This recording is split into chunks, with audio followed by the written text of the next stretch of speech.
y estoy justamente en ese plan de saber que tengo que tener foco en cada cosa. Pero sabes, hay algo que me parece clave y es tener una buena red de apoyo, confiar en la gente con la que trabajas, tú no tienes que estar metido en todo. Pues mira, yo creo firmemente en que hay que cuidar el cuerpo, el alma y la mente. Creo en esa triada que es ganadora. Tuve una ventaja y es que ya tenía años de conocimiento y de experiencia, entonces eso me ayudó un montón y empecé a ayudar gente y la satisfacción que me daba ver, dar luz, comentar cosas, dar ideas, la satisfacción era enorme. En Líderes por Colombia, Claudia Varela.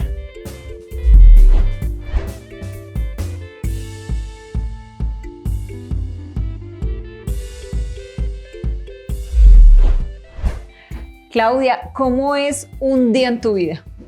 Wow, es un día agitadísimo, te cuento, porque yo hago muchas cosas por gusto, entonces arranco entrenando, arranco meditando, todos los días lo hago muy temprano, creo en el club de las 5 de la mañana, así que luego trabajo, depende si voy a la oficina o si no. Me gusta hacer coaching también, aparte de mi trabajo habitual, pues también hago coaching, hablo con mis hijos mucho, tengo a 2 que están lejos, entonces digamos que hablo con ellos permanentemente, con mis perros, con mi pareja, entonces tengo un día súper agitado, por eso te digo, no me puede faltar el entrenamiento, la meditación y seguramente trabajar algo de coaching en el día. Claudia, ¿y cómo hace uno para que le rinda el tiempo, así como estás contando? Sabes, he aprendido que hay que enfocarse. Muchas veces yo creía en el multitask y yo creía que uno podía hacer 50 cosas al tiempo y estoy justamente en ese plan de saber que tengo que tener foco en cada cosa.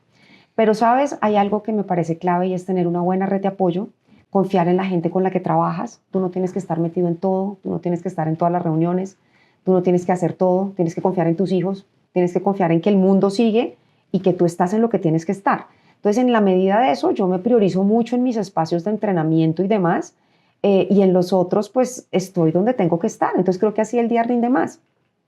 Claudia, tú has sido también reconocida muy exitosa como una líder en el sector farmacéutico en compañías internacionales y has llegado pues a los cargos de primer nivel y directivos. ¿Cómo fueron esos inicios de carrera? Te cuento que fue pues muy simpático, de mucho estudio, muy simpático en la medida que tocó trabajar mucho. Digamos que en la época de antes tocaba probar doblemente que uno sí tenía el cerebro para hacer las cosas. Era un mundo un poco más machista. Yo diría que conté con buenos padrinos de alguna manera que me dieron la oportunidad de demostrar lo que yo hacía. Creo que el tema fue más de aprender, de persistir. Muchas veces te cuento historias como que yo fui mamá muy chiquita y me tocaba trasnochar en la oficina muy tarde, irme a sacar al niño al jardín y luego devolverme a la oficina. O sea, podía dormir 2 horas para darle, digamos, al ritmo que necesitaba porque no tenía laptop. Entonces no había esas opciones maravillosas que tenemos hoy de trabajo en casa y demás. Entonces creo que fue mucho persistencia y creo firmemente en las pasiones, Sandra. Entonces cuando uno quiere algo, cuando tú te pones una meta, cuando tú quieres lograr algo, pues tú le metes ganas. Siempre quise estar muy presente con mis hijos, entonces eso también le genera a uno como un nivel de dificultad mayor, pero creo que cuando te gustan las cosas y tienes una buena red de apoyo, las cosas se logran. ¿Cuál era tu sueño en esos años estudiando, apenas iniciando tu carrera? ¿Qué te soñabas? Mira que tenía varios sueños. Mis sueños eran generar algún cambio en alguna parte.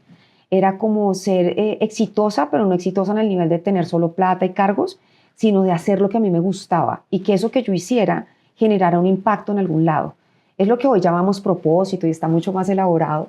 En esa época yo lo sentí así, por eso me gustó mucho el sector farmacéutico, porque siento que en la medida que tú trabajas, ayudas a pacientes o ayudas a familias, das esperanza de vida, dependiendo, por supuesto, del área en que estés. Pero eso era lindo, eso era un sueño profesional. Tenía otro sueño enorme que era trabajar por la gente y ese ya lo estoy logrando mucho. Y otro sueño que era pues ser mamá. Yo soñaba con ser mamá, así era.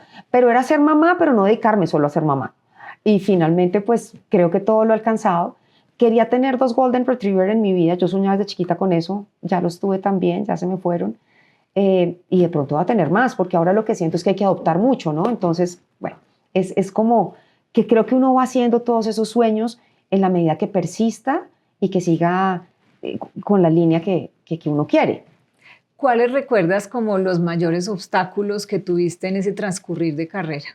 Uy, hubo varios, Sandra, y yo siento que cuando uno está más chiquito no lo siente tanto porque siempre hay alguien que te amortigua. Cuando tú vas creciendo y un poco la pirámide se va achicando, pues yo siento que ahí las cosas se vuelven más complejas. Ya no es solamente a través de tu conocimiento, de tu eficiencia, sino vienen otras variables a tomar, digamos, prioridad. Yo creo que yo siempre fui, por personalidad, muy rebelde en el sentido de que yo digo lo que pienso, ese, digamos, pensamiento corporativo como tan tradicional nunca lo tuve y eso me costó un montón. Eso me costó un montón porque me costaba que me criticaran, me costó enemigos, me costó luchas que no tenían que ser porque yo sentía que no era justo, me hicieron bullying, viví momentos muy complejos donde incluso comentarios como ella no va a ser capaz de ese cargo porque es mujer y tiene hijos.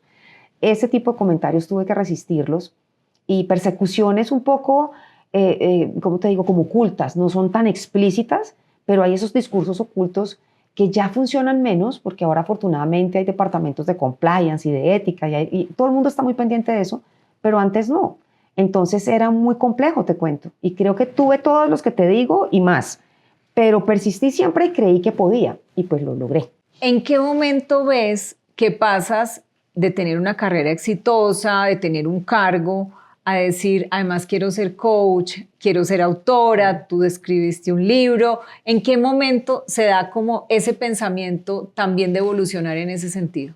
Pues yo creo que tuve un quiebre. Tuve un momento donde yo realmente creía que era una rockstar y me creí el cuento y uno nunca debe creerse ese cuento porque uno no es rockstar y las rockstars duran poco dentro de las organizaciones. Entonces me lo creí y de repente como que me golpeé porque me encontré con que no tenía eso. Pasaron varias cosas y dije, bueno, ¿qué tengo que hacer ahora con mi vida? Y me encontré que yo quería hacer muchas más cosas y no las estaba haciendo porque el mundo corporativo me estaba comiendo viva. Entonces tuve como un año sabático donde descubrí que hay placer en muchas más cosas, donde hay amor en muchas más cosas, donde todo no es una posición corporativa. Y ahí fue que empecé a volverme muy juiciosa, hice una maestría y trabajé mucho en el tema de coaching y a trabajar mucho con la gente. Tuve una ventaja y es que ya tenía años de conocimiento y de experiencia, entonces eso me ayudó un montón y empecé a ayudar gente y la satisfacción que me daba ver, dar luz, comentar cosas, dar ideas, la satisfacción era enorme. Hoy todavía tengo gente que me dice, Clau, esto fue fabuloso y trabajo mucho eso todavía porque me llena el corazón. Siento que es una misión muy bonita. ¿Y cómo fue lo del libro?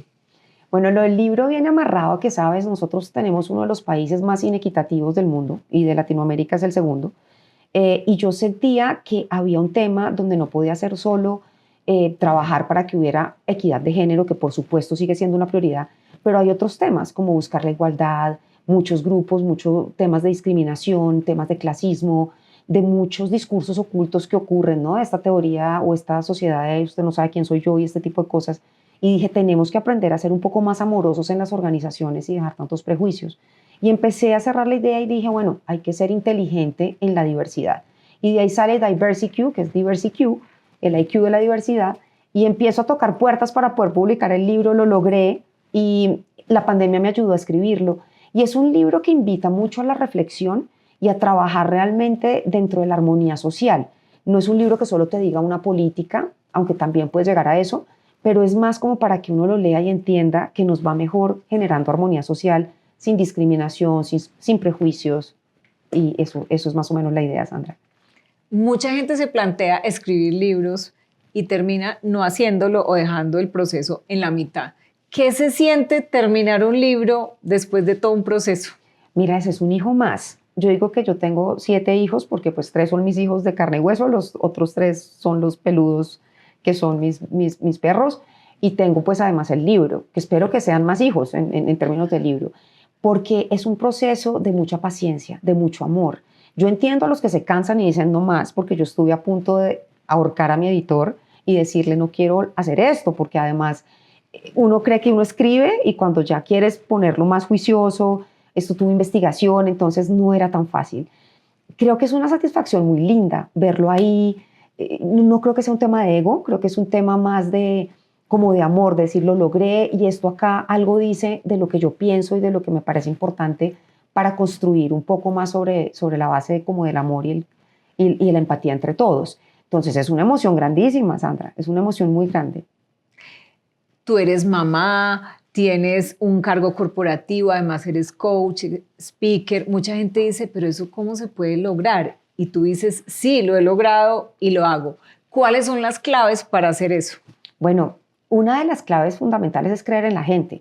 Es súper importante entender que tú tienes un buen equipo. Yo tengo un súper equipo donde trabajo y eso es muy positivo porque puedo delegar, la gente me apoya, me encanta potenciarlos y unir los puntos, no necesariamente, como te decía, estar metida en todo. La otra cosa es organizar el tiempo. También pues mis hijos están más grandes, entonces ya no tengo bebés, pero igual desde bebés trabajaba mucho y lo logré. Entonces creo que es poner prioridades, es tener una agenda clara y creer en la gente. Cuando uno cree, delega y suelta el control, le funciona mucho mejor el tiempo. Bueno, y no hablamos del ejercicio, además, y la meditación. Así. ¿Cómo sacas tiempo? Ese club de las 5, ¿desde cuándo y cómo sacas tiempo para eso? Pues mira, yo creo firmemente en que hay que cuidar el cuerpo, el alma y la mente. Creo en esa triada que es ganadora. Siento que hay que dormir juiciosamente. El sueño te ayuda un montón en el resto de la salud. Y creo que las 5 de la mañana es una excelente hora. Entonces ese libro, que es de Robin Sharma, el Club de las 5 AM, te enseña una táctica facilísima, que es despertarte a las 5 para meditar 20 minutos, nutrir tu conocimiento 20 minutos en algo que tú quieras y 20 minutos de ejercicio. Yo hago un poco más de ejercicio, por supuesto. No tienen que ser las 5 exactas, pero sí es una manera de empezar la rutina del día un poco sin leer los mails, sin arrancar directo en automático, digamos que a no pensar, sino a dejarte llevar por las redes. Entonces es un buen espacio para ti. Y yo lo hago como rutina, lo hago hace unos 4 años, desde que empezó la pandemia, y me funciona divino. Yo cuando no entreno me cuesta un montón, cuando no medito. Ahora bien, Sandra, para meditar puede ser para muchos orar. Depende de lo que tú creas, no tiene que ser una meditación donde pues tienes que ser puedes orar un rato, puedes quedarte en silencio, es que nos cuesta el silencio. Entonces en la medida que podemos hacer eso también como que nos alimenta el espíritu. ¿Y qué te sueñas a futuro? ¿Qué te falta hacer? Ay, me faltan hacer un poco de cosas porque yo siento que uno no puede dejar de soñar. Fíjate que antes la gente soñaba como hasta los 45 y ya uno decía, me jubilé. A los 50 ya estaba mandado a recoger. Hoy uno a los 45 está en la mitad de su vida. Entonces hay que seguir soñando. Yo sigo soñando, quiero luego hacer una fundación, quiero seguir haciendo mucho coaching, seguramente seguir creciendo en términos profesionales, pero mucho espirituales. Quiero seguir creciendo mucho de corazón para poder llevar mensajes completos donde la búsqueda no sea más afuera, sino más adentro. Hay que invitar mucho a que sigamos buscando por dentro. Y adoptar los perritos. Y adoptar perros, por favor, sí. Tengo fundaciones que apoyo, que supongo tú también.